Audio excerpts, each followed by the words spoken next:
CM Shivraj सपरिवार पुडुचेरी दौरे का आज तीसरा दिन। आज शिरडी में स्थानीय कार्यक्रम में होंगे शामिल। 1 जनवरी को साईं बाबा के करेंगे दर्शन। उमा भारती का राहुल गांधी पर हमला, कहा कांग्रेस ने भारत को तोड़ने का किया काम।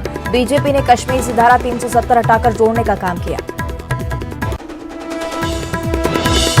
उज्जैन में एंटी माफिया अभियान जारी, 5 बदमाशों के खिलाफ कार्रवाई। अवैध कब्जे पर चला बुलडोजर। साल 2022 का आज अंतिम दिन। नए साल के स्वागत के लिए शाम हो जाएगी रंगीन। सुरक्षा के पुख्ता इंतजाम।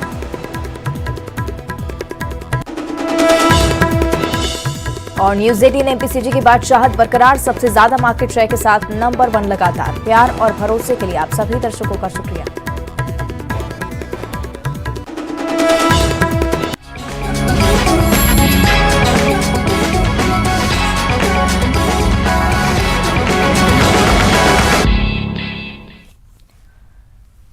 सुप्रभात एमपी, मैं हूं आपके साथ अवंतिका श्रीवास्तव। रुक करेंगे मध्य प्रदेश की बड़ी खबरों का और सबसे पहले बड़ी जानकारी ग्वालियर से। कांग्रेस और वरिष्ठ नेता और प्रदेश के पूर्व सहकारिता मंत्री भगवान सिंह यादव को विशेष कोर्ट ने जिला सहकारी बैंक में स्टेशनरी खरीदी में भ्रष्टाचार से जुड़े एक मामले में सजा सुनाई है। इस मामले में 2 लोगों को 3-3 जबकि 4 लोगों को 4-4 साल की सजा के साथ कोर्ट ने जुर्माना भी लगाया है। 2004 में भगवान सिंह यादव इस बैंक के अध्यक्ष थे और उस दौरान 4.5 लाख रुपए की स्टेशनरी खरीदी गई थी। ग्रीटिंग कार्ड छपवाए गए थे और इस मामले में भ्रष्टाचार और अनियमितता की शिकायत बैंक के ही एक पूर्व कर्मचारी सतीश शर्मा ने की थी।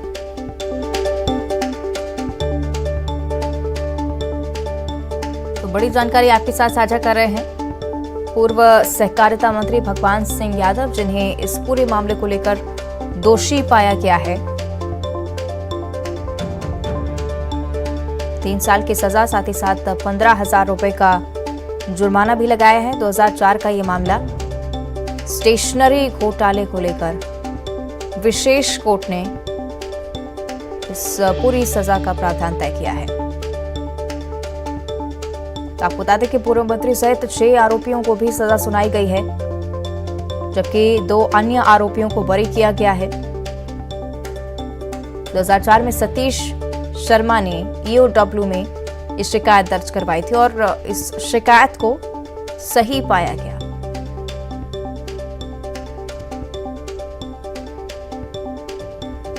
ज्यादा जानकारी इस पर हम लेंगे कि सुशील हमारे साथ लाइव जुड़ रहे हैं। सुशील, क्या था ये पूरा मामला, साथ ही साथ सजा के बारे में भी विस्तार से जानकारी। बिल्कुल, देखिए ग्वालियर में एमपी एमएलए कोर्ट ने कल एक विशेष फैसला सुनाया है। 2004 का ये ईओडब्ल्यू का एक मामला था भ्रष्टाचार का, घोटाले का। इसमें मध्य प्रदेश की कांग्रेस सरकार के तत्कालीन पूर्व मंत्री भगवान सिंह यादव सहित 6 लोगों को सजा सुनाई है और इसमें विशेष अदालत ने सजा के साथ ही 15-15 हज़ार रुपये का जुर्माना भी लगाया है। आपको बता दें कि इसमें भगवान सिंह यादव जो पूर्व मंत्री है, कांग्रेस के वरिष्ठ नेता है, उनको 3-3 साल की सजा सुनाई है। इनके साथ ही जो अन्य 5 आरोपी और हैं उनको भी यही सजा दी गई है। इसमें 2 आरोपियों को जो है सबूत के अभाव में बरी कर दिया है।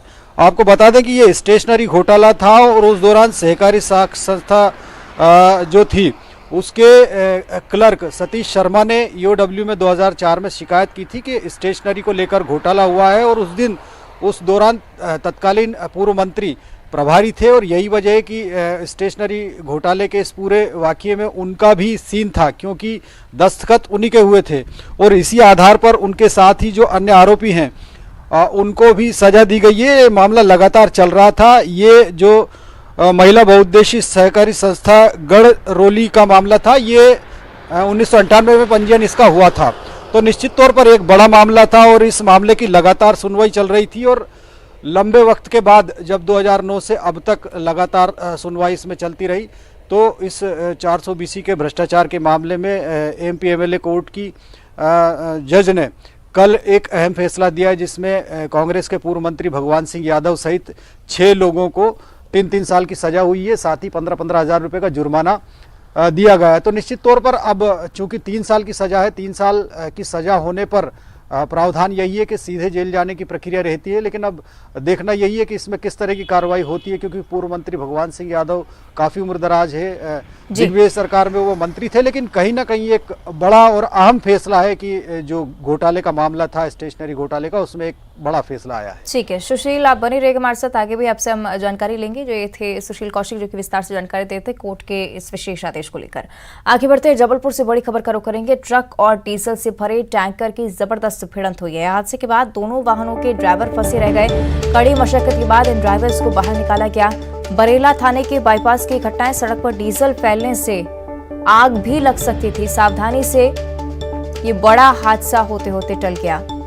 जबलपुर से ये जानकारी, बड़ी घटना, ट्रक और डीजल से भरे टैंकर की जबरदस्त भिड़ंत। अगर किसी भी वाहन में आग लगती तो डीजल में सबसे पहले आग फैलती और ब्लास्ट भी हो सकता था, लेकिन सावधानी की वजह से ये बड़ा हादसा टल गया। हालांकि कड़ी मशक्कत के बाद ड्राइवर्स को बाहर निकाला गया।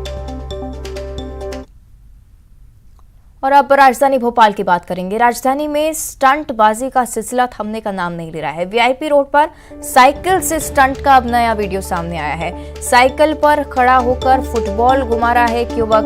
कैमरे लगे होने के बावजूद नियमों का उल्लंघन किया जा रहा है। देखिए, वीआईपी रोड की ये तस्वीरें हैं और इस तरह से स्टंट की तस्वीरें इस रोड से कई बार सामने आ चुकी हैं। पहला मामला नहीं है, लेकिन अब स्टंटबाज लगातार हादसों को भी न्योता देते नजर आ रहे हैं। आए दिन स्टंट के मामले यहां से सामने आते हैं।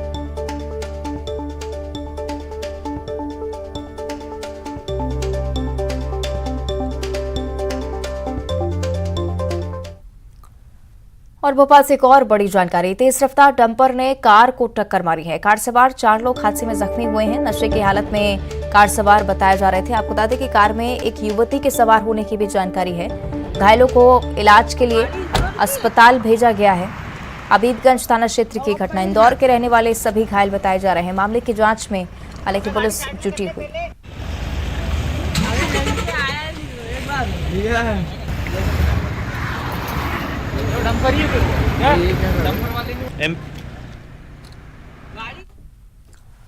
राजधानी भोपाल से ही अगली बड़ी खबर है। 8 साल की नाबालिग बच्ची से दुष्कर्म की कोशिश की गई है। निशादपुरा थाना इलाके की घटना है। मोबाइल का लालच देकर आरोपी इस बच्ची को ले गया था। बच्ची की आवाज सुनकर लोगों ने आरोपी को पकड़ा। पुलिस ने आरोपी को गिरफ्तार कर लिया है। मामला दर्ज कर अब इस पूरी घटना की जांच पुलिस की तरफ से की जा रही है।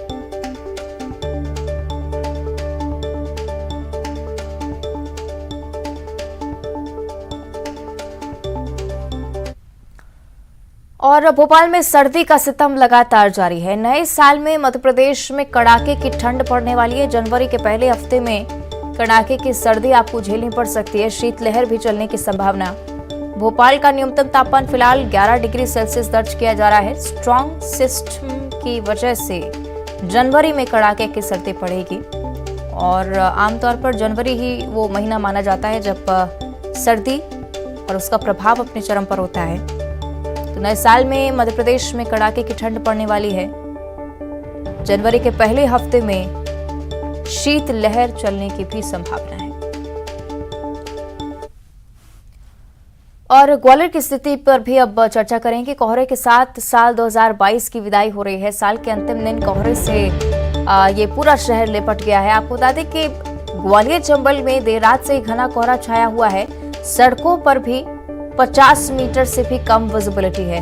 आपको बता दें कि दिल्ली सहित उत्तर भारत से आने वाली ट्रेनें 4 से 6 घंटे लेट चल रही हैं। 12 किलोमीटर प्रति घंटे की रफ्तार से सर्द हवाएं भी चल रही हैं।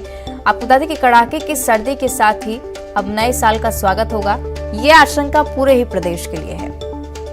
तो कोहरे में लिपटा हुआ ग्वालियर चंबल अंचल आज साल का आखिरी दिन है और आखिरी दिन विदाई कोहरे के साथ ही इस साल को दी जा रही है। और आने वाले साल के लिए भी ये आशंकाएं अब उठने लगी हैं कि कड़ाके की ठंड प्रदेश के अलग अलग हिस्सों में पड़ेगी।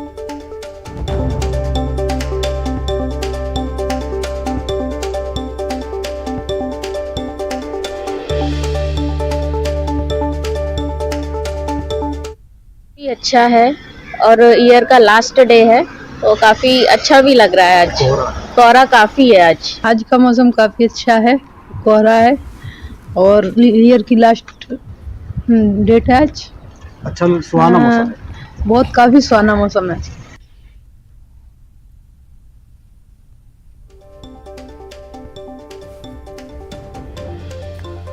तो प्रदेश में सर्दी की स्थिति को लेकर और विस्तार से हम चर्चा करेंगे। हमारे दो सहयोगी मनोज राठौर भोपाल से हमारे साथ लाइव जुड़ रहे हैं, साथ में सुशील कौशिक ग्वालियर से हमारे साथ लाइव बने हुए हैं। मनोज, पहले आपका मैं रुख करना चाहूंगी क्योंकि भोपाल में लगातार सर्दी का सितम जारी है और आने वाला साल भी बताया जा रहा है कि कड़ाके की ठंड लेकर आने वाला है।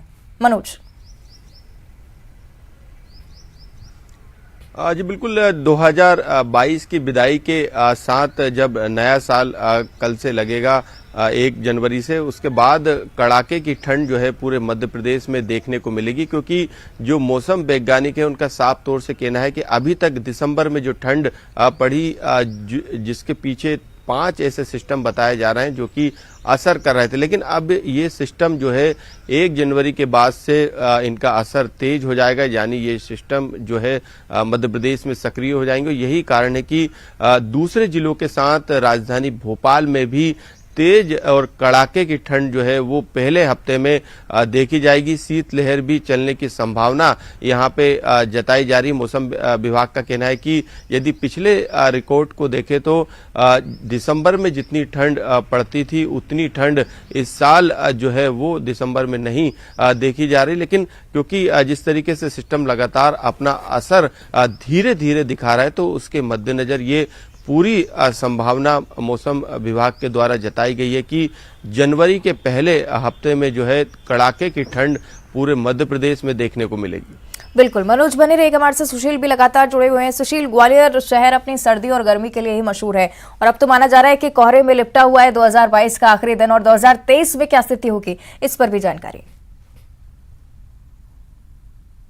बिल्कुल, देखिए ग्वालियर चंबल अंचल में आज जो मौसम है पूरी तरह से सर्द हो गया है और आज सीजन का जो सबसे घना कोहरा छाया हुआ है, पहला सीजन का जो घना कोहरा है आपको नजारा इस वक्त दिखाना चाहेंगे। ये देखिए ग्वालियर शहर की जो सड़क है उस सड़क की क्या स्थिति है। अभी आप देख सकते हैं कि विजिबिलिटी जो है सुबह के वक्त करीब 50 मीटर से भी कम बताई गई थी और जैसा कि अनुमान है उत्तर भारत से जो सर्द हवाएं रात तक 15 किलोमीटर प्रति घंटे की रफ्तार से चल रही थी, वो सर्द हवाएं अब जो है धीरे धीरे तेज गति से बहने लगी और यही वजह है कि सर्दी का आलम जो है लगातार तीखा हो रहा है। और ये आप देख सकते हैं कि इस वक्त ये आप जो मौसम है वो इन तेज हवाओं के चलते, सर्द हवाओं के चलते लगातार ठंडा हो रहा है और तापमान का पारा आज से ही गिरना शुरू होगा, ऐसा मौसम विभाग का अनुमान है। लोग भी निकले हैं और सुबह लोगों को देखकर अंदाजा लगाया जा सकता है कि सर्दी का किस तरह का आलम है। जो सर्द हवाएं चल रही, लोगों से ही बात करते, साल का आखिरी दिन है आज, किस तरह का मौसम है, कैसा कोहरा है आज? आज सर आखिरी दिन है, आज बहुत इस साल का सबसे घना कोहरा है। ऐसा लग रहा है कि आखिरी साल का आखिरी दिन होने के साथ साथ कुछ नया होने वाला है। बहुत ज्यादा सर्दी है आज सर। किस तरह से सर्दी से बचने की कोशिश करते हैं सर? सुबह जल्दी उठ, वो अपन तो उसमें टोपा वोपा और रजाई में दुखे रहती है, सब बच्चों को भी जल्दी नहीं उठा रहे। अभी क्या स्कूलों की छुट्टी भी चल रही है, इस वजह से तो बच्चों को बचाना बहुत वो हो रहा है। और भी लोग देखिए सुबह सुबह निकले हैं, साल का जो आखिरी दिन है, किस तरह से सर आज का मौसम कैसे विदाई दे रहा है? साल का आखिरी दिन है। बहुत बढ़िया, बहुत अच्छा विदाई दे रहा है। कोहरा है, सर्द हवाएं भी है आज। सर्द हवाएं भी है, बहुत आनंदमय और बहुत मंगलमय मौसम है। तो आप देख सकते हैं कि ग्वालियर में आज जो साल का अंतिम दिन है वो घने कोहरे से लिपटा हुआ है। यही वजह है कि इस सुहाने मौसम का लुत्फ लेने के लिए लोग घरों से निकल रहे हैं, लेकिन मौसम विभाग का जो अनुमान है आज दिन में तेज जो सर्द हवाएं चलेगी और उसकी शुरुआत हो चुकी है। करीब 20 किलोमीटर प्रति घंटे की रफ्तार से सर्द हवाएं चल रही है और अब पारा लगातार गिरेगा और रेल और सड़क यातायात आज और लगातार अब बाधित होगा। जनवरी में इस बार कड़ाके की सर्दी पड़ेगी, मौसम विभाग का ऐसा अनुमान है। बिल्कुल, कुल मिलाकर 2022 की विदाई सर्दी के साथ ही लोग कर रहे हैं। शुक्रिया आप दोनों का ही हमारे साथ जुड़ने के लिए। मनोज, आपका भी धन्यवाद। आगे बढ़ते हैं, भोपाल से बड़ी खबर का रुख करेंगे। सीएम शिवराज सिंह चौहान के पुडुचेरी दौरे को लेकर ये जानकारी। आज तीसरा दिन उनके दौरे का। आज शिरडी में स्थानीय कार्यक्रम में शामिल होंगे। 1 जनवरी को साईं मंदिर में दर्शन करेंगे और 1 जनवरी को ही सीएम शिवराज सिंह चौहान भोपाल वापस आ रहे हैं। तो बड़ी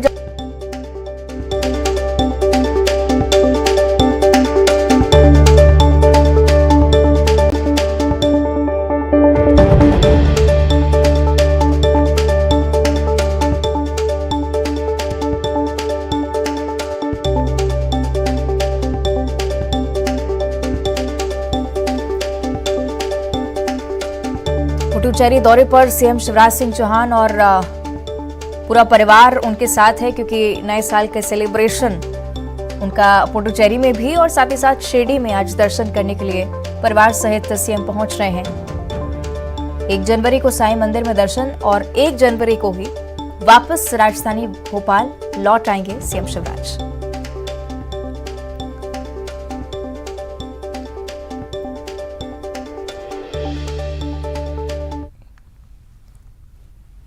और पूर्व मुख्यमंत्री और बीजेपी की फायर ब्रांड नेता उमा भारती ने राहुल गांधी की भारत जोड़ो यात्रा पर हमला बोलते हुए कहा कि भारत टूटा ही कहां था। राहुल गांधी को अपनी भारत जोड़ो यात्रा पीओके लेकर जानी चाहिए। पाक अधिकृत कश्मीर टूटा हुआ है और उसे भारत से जोड़ने की जरूरत है। भारत को तोड़ने का काम कांग्रेस ने किया, भाजपा ने तो कश्मीर से धारा 370 हटाकर भारत को जोड़ा है।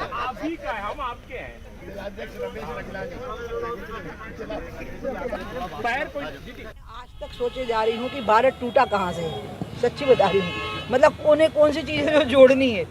टूटा था कश्मीर तो हमने धारा 370 हटा दी, टूटा है पीओके। इसलिए मैं आप लोगों के माध्यम से राहुल गांधी जी को संदेश दूंगी कि वो अपनी यात्रा को पीओके ले जाएं और पीओके को पाक अधिकृत कश्मीर को भारत के साथ जोड़ दें। वो टूटा हुआ है। और पीसीसी चीफ कमलनाथ का एक ट्वीट भी सामने आया है। मीडिया में कांग्रेस के एक कथित सर्वेक्षण का समाचार चल रहा है। उनकी तरफ से लिखा गया है, कांग्रेस पार्टी ने प्रदेश में ऐसा कोई सर्वेक्षण नहीं किया है।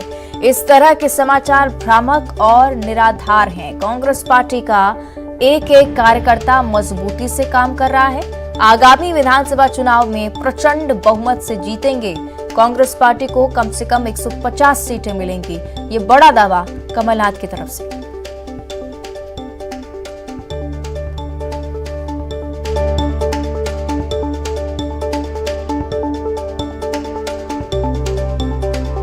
कमलनाथ का एक ट्वीट आपको दिखा रहा है जिसमें उन्होंने सर्वेक्षण की खबरों को नकारा है, साथ ही साथ बड़ा दावा विधानसभा चुनाव को लेकर किया है कि कम से कम 150 सीटें कांग्रेस पार्टी के खाते में आने वाली हैं।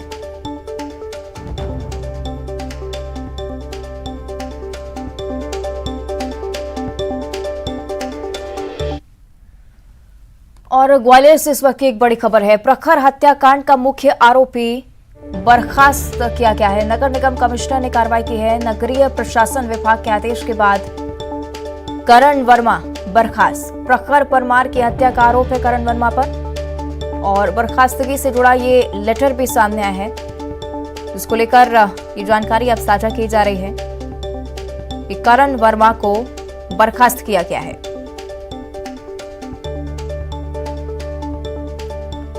तो नगरीय प्रशासन विभाग के आदेश के बाद करण वर्मा को बर्खास्त किया गया। प्रखर परमार की हत्या का आरोपी है करण वर्मा। और भोपाल से ही अगली बड़ी खबर। रोहित हाउसिंग सोसाइटी घोटाले में एफआईआर दर्ज हो चुकी है। आपको बता दें कि ईओडब्ल्यू ने एक और एफआईआर दर्ज की है। संस्था के संचालक बालकृष्ण पर एफआईआर है। साजिश और जालसाजी की धाराओं में एफआईआर दर्ज हुई है। बिना अधिकार के 138 प्लॉट और 43 दुकानें बेची गईं। संस्था को 44 करोड़ का नुकसान पहुंचाया। ईओडब्ल्यू की तरफ से डेटा। बालकृष्ण साल 2008 से ही सोसाइटी का संचालक है।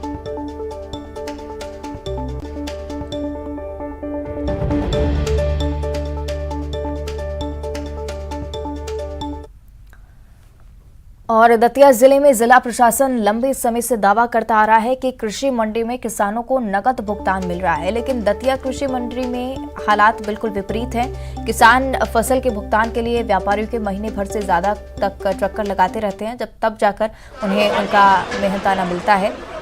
बताएं आपको कि किसान भुगतान के लिए बुरी तरह से इस बार परेशान हो रहे हैं। फसल लेने के पहले व्यापारी किसानों को 2 से 3 दिनों में भुगतान का वादा करते हैं, लेकिन फसल खरीदने के बाद व्यापारियों की भाषा बदल जाती है। 4 लाख के लगभग मेरा पेमेंट धान का रुका हुआ है। 20 दिन पहले फसल बेची थी, आज तक भुगतान नहीं हुआ। रोजाना मंडी सुबह आते हैं, शाम को वापस जाते हैं। सर्दी में कुछ घर का काम भी नहीं देख पा रहे हैं और नियम ये है कि तुरंत भुगतान किया जाए, पर ये लोग 15 दिन की उधारी में माल खरीदते हैं किसानों का और 15 दिन जैसे ही पूरे हो जाते हैं तो फिर किसानों को घुमाते हैं कि कल आना कल आना। पेमेंट 8 तारीख को भेजा था मैंने और 23 तारीख बोला था उन्होंने कि हम पैसा दे देंगे। आज 27 तारीख हो गई है, बोलते हैं अब 10 तारीख बोलने लग गए। बराबर घुमा रहा है, प्रतिदिन आ रहा है पैसे के लिए। शासन तो कह रहा 5 मिनट पहले विजिट करके आया हूँ। किसान की ऐसे हमारे पास शिकायत आई है, वो साहब भुगतान नहीं हो पा रहा है, तो मैं अभी अभी आया हूँ। अभी मैंने भुगतान करवाया किसान का। मेरे पास जो भी शिकायत अगर आएगी, किसान अगर चला जाता है भाई दबे, तो मैं तो 3-3 घंटे बैठ जाता हूँ मंडी गेट पे, और मैं सामने। और गुंडे माफिया पर लगाम लगाने के लिए प्रदेश में मामा का बुलडोजर अभियान जारी है और इसी क्रम में उज्जैन में 2 थाना इलाकों में पुलिस ने बड़ी कार्रवाई की है। पुलिस निगम और राजस्व अमले ने महाकाल थाना और नीलगंगा थाना इलाकों में 5 बदमाशों के अवैध निर्माण को ध्वस्त कर बदमाशों की कमर तोड़ दी है। पहली कार्रवाई बेगमबाग कॉलोनी बदमाश अयास लाल के मकान पर हुई है। अयास पर करीब 10 गंभीर मामले दर्ज हैं। नीलगंगा इलाके में 4 अपराधियों पर कार्रवाई हुई, जिसमें से लेडी डॉन के नाम से प्रसिद्ध एक महिला अपराधी भी शामिल है। गाइडलाइंस रहती है हमारे पास एंटी माफिया अभियान, उसी के तहत उनके मकानों को चिन्हित किया जाता है जिनके अपराध बहुत ज़्यादा होते हैं। तो उसी श्रृंखला के अंदर थाना नीलगंगा के अंदर 3 लोगों के अवैध मकान को जमींदोज किया गया है। और अब बात करेंगे हरदा की, जहां के एक नाबालिग से महाराष्ट्र के अकोला के एक युवक ने दुष्कर्म किया है। पुलिस ने साइबर सेल की मदद से आरोपी को गिरफ्तार कर लिया है। आरोपी ने पहले इंस्टाग्राम पर फर्जी आरटीओ बनकर लड़की को अपने झांसे में लिया और उसके बाद हरदा लाया। नाबालिग को लेकर महाराष्ट्र के कोटा पहुंचा। यहां पर किराए पर मकान लेकर दुष्कर्म किया था। लड़की के परिजनों ने 23 दिसंबर को सिविल लाइन थाने में शिकायत दर्ज करवाई थी। जो नंबर उसकी माँ के नंबर था, जो नाम पे था, वो मोबाइल चलाती थी, उसका जब कॉल डिटेल निकाली तो लास्ट नंबर एक मिला जिसको संदेह दायरे में लिया गया और उसके संबंध में श्रीमान पुलिस अधीक्षक महोदय को अवगत किया जाकर साइबर सेल से मदद ली गई। श्रीमान पुलिस अधीक्षक महोदय के निर्देशन में, श्रीमान एडिशनल साहब के निर्देशन में और हमारे एसडीओपी महोदय एवं टीआई साहब के निर्देशन में हमने काम किया और यहाँ से वो जो नंबर था साइबर सेल से मिला था, उसका टावर लोकेशन जब देखा गया तो आउटपुट का मिला। और भिंड में एक प्रेमिका को प्रेमी से दूरियां बनाना महंगा पड़ गया, जहां प्रेमी ने गला दबाकर नाबालिग प्रेमिका की हत्या कर दी है। आरोपी ने बड़ी सफाई से वारदात को अंजाम दिया है, लेकिन बरोही थाना पुलिस ने तत्काल कार्रवाई करते हुए आरोपी को धर दबोचा। मामला लावन गांव का। रामू ओझा नाम के युवक का गांव की एक नाबालिग लड़की से प्रेम प्रसंग था। कुछ दिनों से प्रेमिका उससे दूरी बनाए हुए थी और किसी और से प्यार करने लगी थी। यही बात रामू को खटक गई। उसने 24 दिसंबर को खेत में प्रेमिका की गला दबाकर हत्या कर दी। दूसरे प्यार कर रही थी, अनकॉन्टैक्ट फोन बता रहा था, इसलिए मैंने गलत दबा दिया था उसका। तो तथ्य जो निकल के आया उस आधार पे पूछताछ जब की गई संदेही से, तो उसने स्वीकार किया कि चूंकि उस बच्ची से उसका पूर्व से आपस में बातचीत होती थी और अभी बीच में बातचीत से इनकार कर दिया था। इसी चक्कर में उसके द्वारा उसकी हत्या कर दी गई है और खेत में उसका शव पड़ा हुआ है। उस पर फिर पुलिस ने जाकर उस पर अग्रिम कार्रवाई की है और आरोपी को अभिरक्षा में लेके और आगे की गिरफ्तारी में लिखा। प्रेम प्रसंग का मामला सामने आया है। हाँ, ये बतलाया उसने कि चूंकि मैं उससे और भिंड में 13वें कार्यक्रम के दौरान मामूली विवाद को लेकर विवाद बढ़ता चला गया। 2 पक्षों में जमकर पथराव हुआ, जिसमें 9 लोग घायल हो गए हैं। इस बीच एक पक्ष ने गोली चला दी, जिसमें एक युवक भी घायल हो गया। उसकी हालत गंभीर होने पर उसे ग्वालियर रेफर किया गया है। पत्थरबाजी में घायल लोगों को नजदीकी अस्पताल भेज दिया गया और पुलिस ने दोनों पक्षों पर केस दर्ज कर लिया है।